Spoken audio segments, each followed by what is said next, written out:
Holden, who's at the courthouse for us. Mike.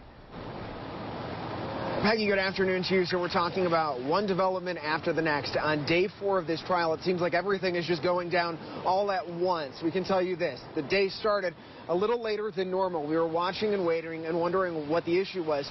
So finally, the defense and the prosecution meet up, and defense attorney Pat Tomasi comes in, and he brings up an issue and a concern over the gag order being violated repeatedly. And he said, if you take a look at any sort of media publication, whether it's online, it's on TV, the Rose family attorney, Lee Merritt, he claims, has been all over the place talking nonstop. So he asked the judge to lift the gag order. The prosecution chimed in, and frankly, they couldn't really give a direct response as to why they believed it should be lifted. So at which point the judge said, okay, we're going to lift the gag order immediately. Then they go into a quick recess. 10 minutes later, we come back into the courtroom. There's another delay, at which point we find out that they have dismissed juror number 2, who Aaron Martin has closely monitored. And Aaron was saying that at first glance, he remembered who she was. She was a librarian. She took note after note in the courtroom. She has been dismissed. An alternate has now been brought in. And we just found out that now closing arguments will begin at 1:30 this afternoon. As we mentioned, the gag order has been lifted. So that leaves each and every attorney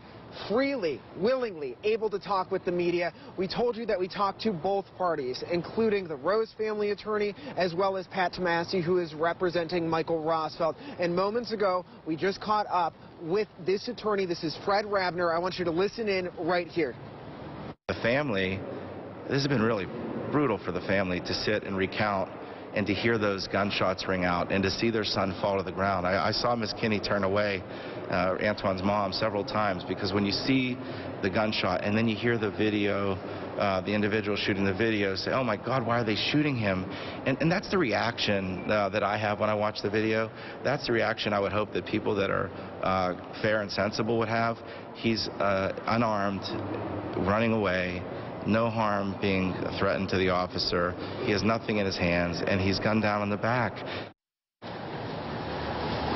Now back out here live, as you heard right there from Rabner, he stated how difficult it has been for the family, and we have watched Antoine's mom, Michelle, run out periodically, just overcome with emotion, crying, tear-filled. She said it's been a stressful week, and we caught up with her yesterday as well, and she said she is just tired and wants this to end. Before I send it back to you guys in the studio, we also have had the chance to observe in overflow room how it's been, how the demeanor of the people have been.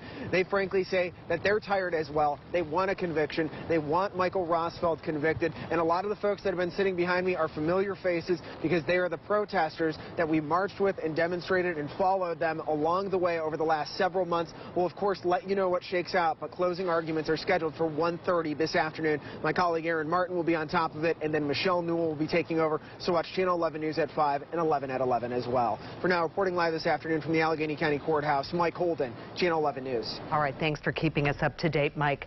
And